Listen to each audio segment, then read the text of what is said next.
नमस्कार दोस्तों, आपका स्वागत है YouTube चैनल माइंडेड मैन में। आखिर राम मंदिर के निर्माण में ऐसा क्या मिला जिसकी इतनी ज्यादा चर्चा हो रही है? जब नासा के वैज्ञानिकों को इन चीजों के बारे में पता चला तो वह भी हैरान रह गए। और सबसे बड़ी बात की, जब आपको इनके बारे में पता चलेगा तो आपके भी रोंगटे खड़े हो जाएंगे। एक बात और कि इस वीडियो को देखने के बाद आप भी अपने आप पर हिंदू और सनातनी होने पर बहुत ज्यादा गर्व करोगे। आखिरकार कई सालों के इंतजार की घड़ियां खत्म हो चुकी हैं और राम मंदिर भी बनकर तैयार हो चुका है। अब लोग 22 जनवरी का इंतजार कर रहे हैं, क्योंकि इस दिन की भारत के लोगों को ही नहीं बल्कि दुनिया के लोगों को इंतजार है। लोग राम लल्ला की स्थापित होने वाली मूर्ति को देखकर झूम उठेंगे, क्योंकि इस दिन के बाद राम मंदिर के दरवाजे हमेशा के लिए भक्तों के लिए खोल दिए जाएंगे। इस मूर्ति को बनवाने के लिए देश के 3 सबसे बड़े मूर्तिकारों को बुलवाया गया है, और जो भी भक्त इस ऐतिहासिक पल को अपनी आंखों से निखारेगा वह जीवन मरण के बंधन से मुक्त हो जाएगा। क्योंकि यह तो आपको पता ही होगा कि 22 जनवरी 2024 को राम मंदिर में रामलाल की मूर्ति की प्राण प्रतिष्ठा होगी। लेकिन यह मंदिर तो बनकर भले ही तैयार क्यों ना हो गया हो, लेकिन इसके निर्माण के समय कई ऐसे चमत्कार हुए हैं। उसे देखकर मंदिर के पद्धति समेत कई लोग दंग रह गए हैं। यहां तक इन चीजों को देखकर नासा के वैज्ञानिकों ने तो अपना सर ही पकड़ लिया है। और तो और वह एक ऐसी गहरी सोच में पड़ गए हैं कि मानो उन्होंने कोई भयानक चीज देख ली हो। आज के इस वीडियो में हम राम मंदिर के बनते वक्त हुए उन चमत्कारों और रहस्यमयी चीजों के बारे में आपको बताएंगे जिसे सुनकर शायद आप भी यकीन न कर पाओ। लेकिन वीडियो को शुरू करने से पहले प्रभु श्री राम के सच्चे भक्त होने के नाते आप लोगों को इस वीडियो को लाइक करके नीचे जय श्री राम कमेंट में लिखना होगा, ताकि प्रत्येक देशवासी को यह पता लग जाए कि हम हिंदू भी किसी से कम नहीं हैं। नमस्कार दोस्तों, तो आप देख रहे हैं माइंडेड मैन YouTube चैनल पर नए हो तो इसे सब्सक्राइब करना मत भूलिएगा, ताकि ऐसे ही रहस्यमय वीडियो आपको लगातार देखने को मिल सके। आपको बता दें कि जब यहां मंदिर निर्माण का काम चल रहा था तब 1200 खंभों की ड्राइंग तैयार करवाई गई और अमेरिका से एक विशिष्ट वैज्ञानिकों की टीम को बुलवाया गया, ताकि वे इसका निरीक्षण करके होने वाली हर एक कमियों को दूर कर दें और राम मंदिर की शान में 4 चांद लगा दें। लेकिन जैसे ही राम मंदिर के निर्माण के वक्त वहां की धरती को खुद गया, तब उस धरती से एक ऐसी वस्तु निकली कि उसे BCC देखकर सभी के होश उड़ गए। और उसे चमत्कारी और दिव्या वस्तु ने न सिर्फ उन वैज्ञानिकों के होश उड़ाए बल्कि भारत सरकार को भी हिलाकर रख दिया, जिसके बाद तुरंत एक कमेटी बनाई गई और उसकी जांच के लिए लगा दी। लेकिन उसके बाद कुछ ऐसा हुआ कि वे सभी भी प्रभु श्री राम के भक्त बन गए। दरअसल यह बात है राम मंदिर के निर्माण के समय की, जब अमेरिका से थॉमस नाम के एक वैज्ञानिक भारत में राम मंदिर निर्माण कार्य के दौरे पर आए हुए थे।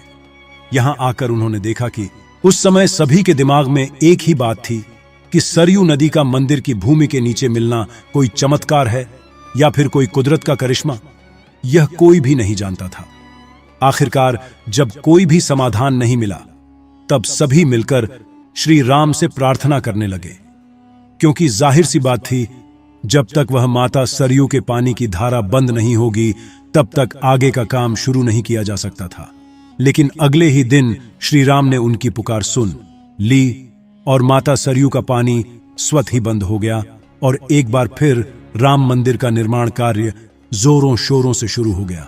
और यह काम इस कदर चला कि अब यहां अपने अंतिम छोर पर पहुंच चुका है, या यूं कहें कि यह पूरा तैयार ही हो गया है और 22 जनवरी को यहां श्री राम की प्राण प्रतिष्ठा भी की जाएगी।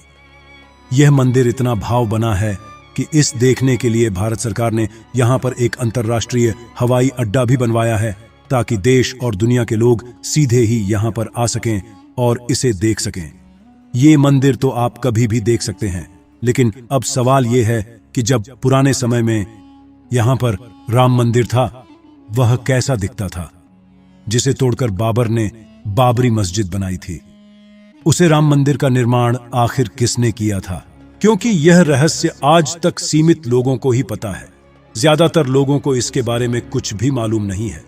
तो चलिए आज मैं आपको इसका पूरा रहस्य इस वीडियो के माध्यम से बता देता हूं, तो बने रहेगा हमारे साथ वीडियो में एंड तक। आखिर उस समय भगवान राम की नगरी अयोध्या को किसने बनाया था? यह पवित्र नगरी हिंदुओं के लिए बहुत ही ज्यादा महत्वपूर्ण है, क्योंकि यहां पर स्वयं प्रभु श्री राम का जन्म हुआ था, इसलिए इसे राम जन्मभूमि भी कहते हैं। इतिहासकारों के अनुसार कौशल प्रदेश की प्राचीन राजधानी अवध को कालांतर में अयोध्या और बौद्ध काल में साकेत कहा जाने लगा। अयोध्या मूल रूप से मंदिरों का शहर था।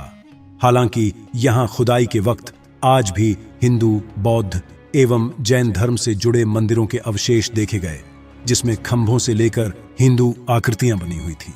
अयोध्या नगरी में होने का वर्णन भी वाल्मीकि रामायण में मिलता है। कहते हैं कि भगवान श्री राम के जल समाधि लेने के पश्चात अयोध्या कुछ काल के लिए उजाड़ सी हो गई थी, लेकिन उनकी जन्मभूमि पर बना महल वैसे का वैसा ही था। भगवान श्री राम के पुत्र कुश ने एक बार पूर्ण राजधानी अयोध्या का पुनर्निर्माण कराया। इस निर्माण के बाद सूर्य वंश की अगली 44 पीढ़ियों तक इसका स्थायित्व आखिरी राजा महाराजा बृहदबल तक अपने चरम पर रहा। कौशल राज बृहदबल की मृत्यु महाभारत युद्ध में अभिमन्यु के हाथों हुई थी। महाभारत के युद्ध के बाद अयोध्या उजड़ सी हो गई, मगर श्री राम जन्मभूमि का अस्तित्व फिर भी बना रहा। इसके बाद यह उल्लेख मिलता है कि ईसा के लगभग 100 वर्ष पूर्व उज्जैन के चक्रवर्ती सम्राट विक्रमादित्य एक दिन आखेट करते करते अयोध्या पहुंच गए। थकान होने के कारण अयोध्या में सरयू नदी के किनारे एक आम के वृक्ष के नीचे वे अपनी सेना सहित आराम करने लगे। उस समय यहां घना जंगल हो चला था, कोई बसावट भी यहां नहीं थी। महाराज विक्रमादित्य को इस भूमि में कुछ चमत्कार दिखाई देने लगे। तब उन्होंने खोज आरंभ की और पास के योगी व संतों की कृपा से उन्हें ज्ञात हुआ कि यह श्री राम की अवध भूमि है। उन संतों के निर्देश से सम्राट ने यहां एक भव्य मंदिर के साथ ही कूप, सरोवर, महल आदि बनवाए। कहते हैं कि उन्होंने श्री राम जन्मभूमि पर काले रंग के कसौटी पत्थर वाले 84 स्तंभों पर विशाल मंदिर का निर्माण करवाया था। इस मंदिर की भव्यता देखते ही बनती थी। विक्रमादित्य के बाद के राजाओं ने समय समय पर इस मंदिर की देखरेख की। उन्हीं में से एक शुंग वंश के प्रथम शासक पुष्यमित्र शुंग ने भी मंदिर का जीर्णोद्धार करवाया था। पुष्यमित्र का एक शिलालेख अयोध्या से प्राप्त हुआ था, जिसमें उसे सेनापति कहा गया है तथा उसके द्वारा 2 अश्वमेध यज्ञों के किए जाने का वर्णन है। अनेक अभिलेखों से ज्ञात होता है कि गुप्त वंशीय चंद्रगुप्त द्वितीय के समय और तत्पश्चात काफी समय तक अयोध्या गुप्त साम्राज्य की राजधानी थी। गुप्तकालीन महाकवि कालिदास ने अयोध्या का रघुवंश में कई बार उल्लेख किया है। इतिहासकारों के अनुसार 600 ईसा पूर्व अयोध्या में एक महत्वपूर्ण व्यापार केंद्र था। इस स्थान को अंतरराष्ट्रीय पहचान 5वीं शताब्दी में ईसा पूर्व के दौरान तब मिली, जबकि यह एक प्रमुख बौद्ध केंद्र के रूप में विकसित हुआ। तब इसका नाम साकेत था। कहते हैं कि चीनी भिक्षु फाहियान ने यहां देखा कि कई बौद्ध मठों का रिकॉर्ड रखा गया है।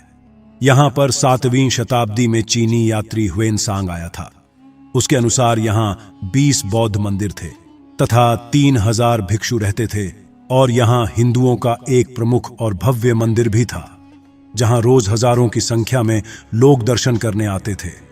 इसके बाद ईसा की 11वीं शताब्दी में कन्नौज नरेश जयचंद आया तो उसने मंदिर पर सम्राट विक्रमादित्य के प्रशस्ति शिलालेख को उखाड़कर अपना नाम लिखवा दिया। पानीपत के युद्ध के बाद जयचंद का भी अंत हो गया। इसके बाद भारतवर्ष पर आक्रांताओं का आक्रमण और बढ़ गया। आक्रमणकारियों ने काशी, मथुरा के साथ ही अयोध्या में भी लूटपाट की और पुजारियों की हत्या कर मूर्तियां तोड़ने का क्रम जारी रखा। लेकिन 14वीं सदी तक वे अयोध्या में राम मंदिर को तोड़ने में सफल नहीं हो पाए। विभिन्न आक्रमणों के बाद भी सभी झंझावातों को झेलते हुए श्री राम की जन्मभूमि पर बना भव्य मंदिर 14वीं शताब्दी तक बचा रहा। कहते हैं कि सिकंदर लोदी के शासनकाल के दौरान यहां मंदिर मौजूद था। 14वीं शताब्दी में हिंदुस्तान पर मुगलों का अधिकार हो गया और उसके बाद ही राम जन्मभूमि एवं अयोध्या को नष्ट करने के लिए कई अभियान चलाए गए। अंततः 1527 से 28 में इस भव्य मंदिर को तोड़ दिया गया और उसकी जगह बाबरी ढांचा खड़ा किया गया। कहते हैं कि मुगल साम्राज्य के संस्थापक बाबर के एक सेनापति ने बिहार अभियान के समय अयोध्या में श्री राम के जन्मस्थान पर स्थित प्राचीन और भव्य मंदिर को तोड़कर एक मस्जिद बनवाई थी, जो 1912 तक विद्यमान रही। बाबरनामा के अनुसार 1528 में अयोध्या पर डी-डे ड्राइव के दौरान बाबर ने मस्जिद निर्माण का आदेश दिया था। अयोध्या में बनाई गई मस्जिद में खुदे 2 संदेशों से इसका संकेत भी मिलता है। इसमें एक खास तौर से उल्लेखनीय है। इसका सार है जन्नत तक, जिसके न्याय के चर्चे हैं। ऐसे महान शासक बाबर के आदेश पर दयालु मीर बकी ने फरिश्तों की इस जगह को मुकम्मल रूप दिया। हालांकि यह भी कहा जाता है कि अकबर और जहांगीर के शासनकाल में हिंदुओं को यह भूमि एक चबूतरे के रूप से सौंप दी गई थी, लेकिन क्रूर शासक औरंगजेब ने अपने पूर्वज बाबर के सपने को पूरा करते हुए यहां भव्य मस्जिद का निर्माण कर उसका नाम बाबरी मस्जिद रख दिया था। लेकिन अंत में बाबरी मस्जिद का भी विध्वंस कर दिया गया और इस जमीन पर कई वर्षों तक कैसे चलता रहा और अंत में यह जमीन हिंदुओं को सौंप दी गई, जिस पर आज श्री रामलाल का भव्य मंदिर बनकर तैयार हो चुका है और 22 जनवरी को यहां पर प्राण प्रतिष्ठा भी कर दी जाएगी, जिसकी तैयारी। वैसे अगर आप में से कोई अयोध्या निवासी है तो हमें अयोध्या के बारे में कमेंट में जरूर बताना और ऐसी ही जानकारी को जानने के लिए चैनल माइंडेड मैन को सब्सक्राइब करना मत भूलिएगा। जय श्री राम।